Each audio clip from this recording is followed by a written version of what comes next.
Emily Carter was a devoted single mother. Lily Carter was a bright teenager with her whole future ahead of her. And Jake Matthews was the charming boyfriend who unknowingly stood at the center of a deadly obsession. But none of them could predict that beneath the surface of a perfect suburban life, one hidden desire would spiral into betrayal, jealousy, and murder. Emily Carter had always believed she was doing her best. As a single mother raising a daughter on her own, life hadn't been easy. But she managed to build something stable. She lived in a modest, neat house in a quiet suburban neighborhood. Her days were predictable: early morning shifts at the local hospital, late afternoons cooking dinner, and evenings folding laundry or watching TV alone. Her life wasn't exciting, but it was safe, and that's what mattered to her.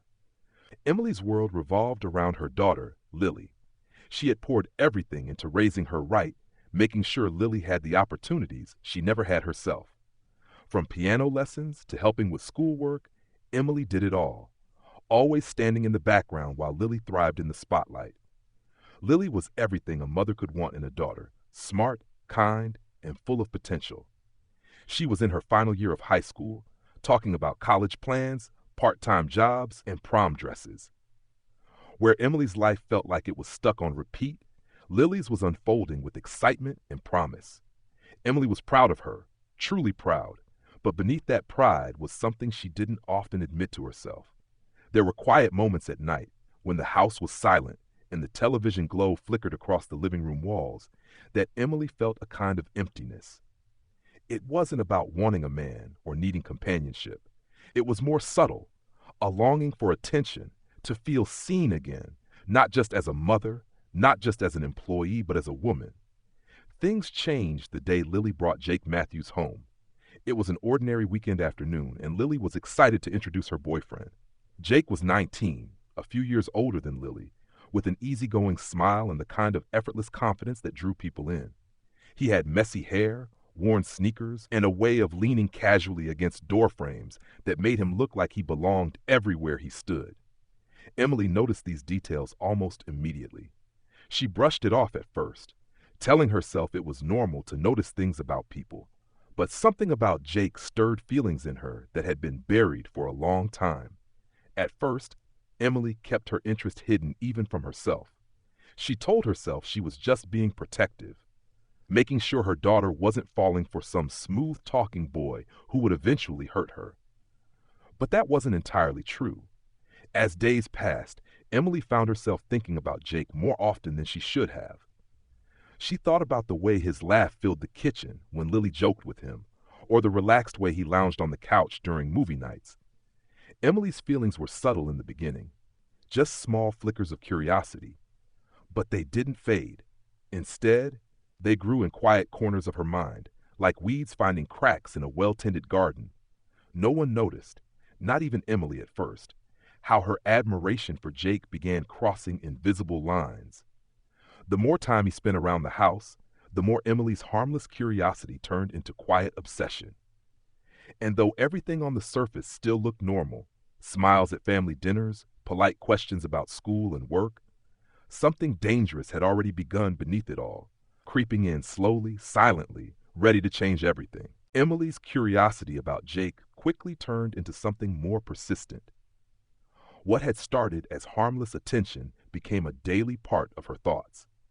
She began noticing the details no one else cared about: how Jake's cologne lingered faintly on the couch after he left, the way his voice lowered when he spoke about things he was passionate about, the tiny scar above his eyebrow that added to his charm. These small observations felt innocent at first, but they took on a life of their own in Emily's mind. Every time Jake visited, she would find herself lingering nearby, pretending to tidy up or check her phone, just to hear his voice or catch glimpses of his expressions. The line between normal interest and personal obsession blurred so gradually that Emily didn't realize when she had fully crossed it. Her social media habits changed as well.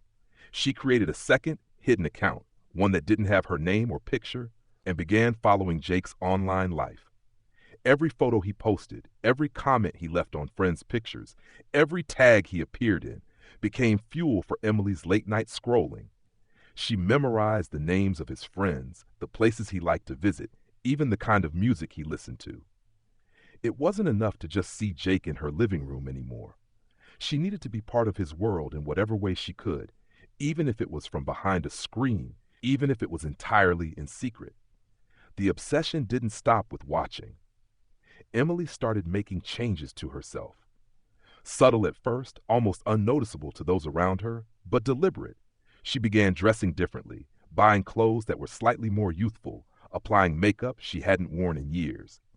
Whenever she knew Jake was coming over, she spent extra time getting ready, carefully curling her hair or spraying on perfume she used to save for special occasions. She told herself it was just about feeling good, just about confidence. But deep down, it was about Jake. She wanted him to notice. She craved being seen not just as Lily's mother, but as someone desirable, someone worth looking at twice. Lily remained blissfully unaware of what was growing right in front of her. To her, life was unfolding exactly as it should. She had a boyfriend she liked, a mother who supported her, and plans for the future. Emily played her role perfectly on the surface, supportive and kind, asking about Lily's school projects and future goals. But every question came with a second motive, to gather details about Jake's schedule, his plans, his movements. As Emily's fixation deepened, her sense of reality began to shift. She convinced herself that what she felt wasn't wrong, that it was just bad timing or bad luck that she happened to fall for the same boy her daughter was dating. She began twisting things in her mind, believing that maybe Jake was giving her signals too, misreading his politeness as attraction. The dangerous part wasn't that Emily was obsessed, it was that she started believing her obsession was justified. And with that belief came a growing sense of entitlement, a quiet certainty that sooner or later Jake would see her the way she saw him. It was a quiet afternoon when everything changed.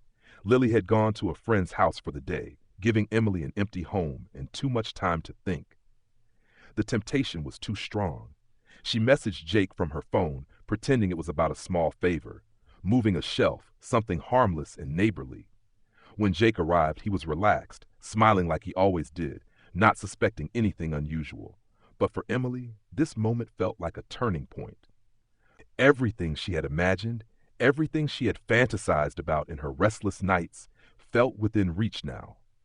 The privacy of the empty house, the closeness, the electricity in her own mind, all of it blurred her judgment.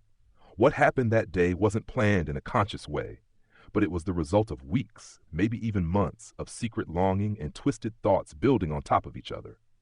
Emily crossed a boundary she could never uncross. It wasn't about love, not really. It was about control, about filling the hollow spaces in her life with something forbidden and exciting. Jake's reaction wasn't what she imagined. Instead of responding with interest or flattery, he pulled away, confused and uncomfortable. He was polite, too polite, but his distance felt like rejection. Emily felt the shame rising inside her almost instantly, but mixed with that shame was something darker, resentment. In the days that followed, Jake began visiting less often. Emily noticed immediately. The excuses started, busy with work, needing time with his friends, helping his parents. But to Emily, it wasn't hard to see the real reason. He was avoiding her. And worse, Emily started to believe he was playing a game. In her distorted view, Jake was leading both of them on, pretending to like Lily while secretly enjoying the attention he got from her. The rational part of Emily knew that wasn't true, but she was no longer thinking clearly. Every text Jake sent to Lily felt like a taunt. Every smile he gave her daughter felt like betrayal. What had once been admiration had now curdled into jealousy. Emily began scrutinizing every word, every movement. She watched how Jake spoke to Lily, how easily they laughed together, how effortlessly he fit into her daughter's life.